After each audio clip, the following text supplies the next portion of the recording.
ಕರ್ನಾಟಕ ರಾಜ್ಯ ಮುಕ್ತ ವಿಶ್ವವಿದ್ಯಾನಿಲಯವು ಲೋಕೋಪಯೋಗಿ ಮಂತ್ರಿ ಸತೀಶ ಜಾರಕಿಹೊಳಿ ಸಹಿತ ಮೂವರಿಗೆ ಗೌರವ ಡಾಕ್ಟರೇಟ್ ಪ್ರದಾನ ಮಾಡಿದೆ.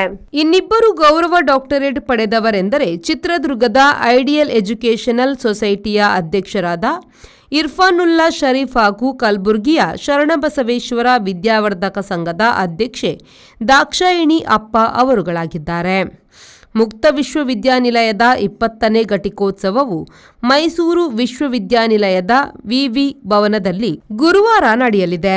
ರಾಜ್ಯಪಾಲ ತಾವರ್ ಚಂದ್ ಗೆಹ್ಲೋಟ್ ಅವರು ಡಾಕ್ಟರೇಟ್ ಪ್ರದಾನ ಮಾಡುವರು.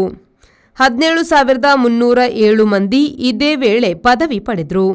ಸಚಿವ ಜಾರಕಿಹೊಳಿಯವರ ಸಮಾಜ ಸೇವೆ ಗಮನಿಸಿ ಗೌರವ ಡಾಕ್ಟರೇಟ್ ನೀಡಲಾಗಿದೆ. Bureau report V4 news Mysuru. ಯಾವ ಲೇಟ್ ಅಲ್ಲಿ పోయి ఈ ఫర్నిచర్ ఇంక మస్తు ఇష్టాన్ని ఇల్లడి పోతాం పోయి బాబా నేను మస్తు ಖುಷಿ ಆಪುಂಡು ಬಾಬಾ ಕುಲ್ಲೇರ್ನ ಬುಡ್ಸೋದಿಚ್ಚಿಗೆ ಅಂದ್ ಕೈದಲ್ಲಿ ಇಲ್ಲಡ್ ಮಾತಾಡಲು ವೀಕಿದ ಫರ್ನಿಚರ್ ಉಂಡು ಈರಿಂಗ್ ದಾಲ್ ತೆತ್ಕೋರ್ಪಿನೆಜ್ಜಿ ಪೋಲೇರ್ ಬೇಬಿ